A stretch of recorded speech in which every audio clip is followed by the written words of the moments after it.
الله وحده الذي نصر عبده أما بعد فأعوذ بالله من الشيطان الرجيم بسم الله الرحمن الرحيم رضي الله عنهم ورضوا عنه صدق الله العظيم معزز و مکرم ناظرین و سامعین، صحابہ کرام و جماعت قدسیہ ہے جو کہ ہادیوں و مہدیہ ہے، تمام صحابہ کرام محفوظ ہے۔ یہ اہل سنت و جماعت کا متفقہ نظریہ ہے۔ دراصل جماعت صحابہ رب کریم کا قیمتی عطیہ ہے۔ صحابہ کرام تمام کے تمام اصحاب تزکیہ ہے۔ ان میں ایک عظیم صحابی رسول ہے جن کے یہاں مضبوط نظام عدلیہ ہے، وہ حق کا زاویہ ہے۔ رسول اللہ صلی اللہ علیہ وسلم کی ان کے لیے بشارت اور دعائے سریعہ ہے۔ احادیث میں ان کے لیے مذکور مقامات عالیہ ہے، ان سے کئی روایات مرویہ ہے۔ ان کی بلند تاجدار بطحہ صلی اللہ علیہ وسلم کی اہلیہ ہے۔ وحی رسول صلی اللہ علیہ وسلم کی کتابت ان کے لیے درجہ اعزازیہ ہے جن کے اندر بہترین صلاحیت انتظامیہ ہے۔ لیکن پھر بھی بعض لوگوں کا ذہن ان کے متعلق نزاعیہ ہے، دراصل یہ علامت رافضیہ ہے۔ ہر صحابی لائق تعظیم و تکریم ہے، یہ قاعدہ کلیہ ہے اور ان سے گزرنے والے کے لیے تیار نار حمیہ ہے۔ اہل سنت و جماعت اور کمال ایمان سے اس کا تخلیہ ہے، وہ صحابی رسول ہے، بس یہی جملہ اختتامیہ ہے۔ اور عظیم صحابی حضرت سیدنا امیر معاویہ ہے۔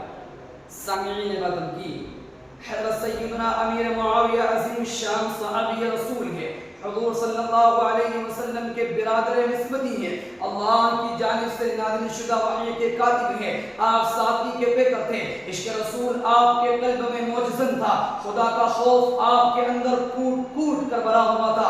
اطاعت رسول صلی اللہ علیہ وسلم آپ کی زندگی کا حسین وصف تھا، افضل گزر اور حسن اخلاق آپ کی پہچان تھی۔ مگر ان ساری خصوصیات کے باوجود حضرت امیر معاویہ اسلامی دنیا کے لیے مظلوم ہستی ہے جن کی خوبیوں اور ذاتی محاسن و کمالات کو نہ صرف نظر انداز کیا گیا بلکہ ان کی شخصیت کو چھپانے اور مٹانے کی بےہم کوششیں کی گئی اور ان پر بے بنیاد الزامات لگائے گئے۔ ان کے خلاف انتہائی شد و مد کے ساتھ پروپیگنڈے کیے گئے تاکہ ان کی ذات مجروح ہو جائے۔ اے اہل سنت کے پاس والو، آج حضرت امیر معاویہ کو صرف جنگ صفین کی ایک قائد کی حیثیت سے پیش کیا جاتا ہے اور یہ باور کرانے کی کوشش کی جاتی ہے کہ یہی وہ امیر معاویہ ہے جنہوں نے حضرت علی کے ساتھ جنگ کی تھی، یہی وہ امیر معاویہ ہے جنہوں نے اپنے بیٹے یزید کو جانشین بنایا تھا۔ تو میں ان عقل کے اندھوں سے کہنا چاہتا ہوں کہ تم نے حضرت امیر معاویہ کے اصل کردار سے اعراض کر لیا ہے۔ آؤ اور سنو، میں تمہاری آنکھیں کھولنا چاہتا ہوں اور تمہیں صاف طور پر بتانا چاہتا ہوں کہ یہی وہ امیر معاویہ ہے جو حضور صلی اللہ علیہ وسلم کے منظر نظر تھے، یہی وہ امیر معاویہ ہے جن کو حضور صلی اللہ علیہ وسلم نے دعائیں دی ہے، یہی وہ امیر معاویہ ہے جنہوں نے کئی سال تک کتابت وحی کے نازل فرائض انجام دیے گئے، یہی وہ امیر معاویہ ہے جنہوں نے حضرت عمر کے زمانے میں اپنی قائدانہ صلاحیتوں کا لوہا بنوایا ہے، یہی وہ امیر معاویہ ہے جنہوں نے تاریخ اسلام میں سب سے پہلا بحری بیڑا تیار کیا ہے۔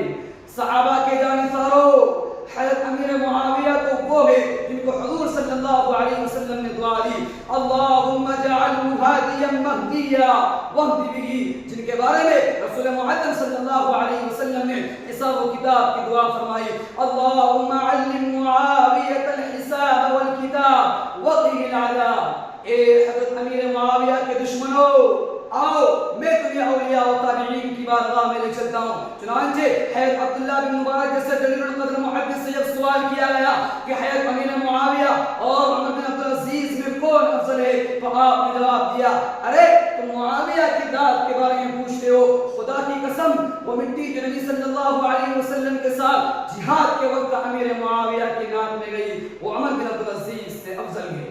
معزز ناظرین و سامعین، اس لیے میں کہتا ہوں کہ حضرت امیر معاویہ کے بارے میں برا سوچنا بھی کمال ایمان کے خلاف ہے، لہذا ضرورت اس بات کی ہے کہ حضرت امیر معاویہ کی محبت سے دلوں کو سرشار کیا جائے اور ان کے عظمت و محبت کے ترانے لیل و نہار گنگنائے جائے اور ان کے نقش قدم پر چل کر دخول جنت کی امید رکھی جائے۔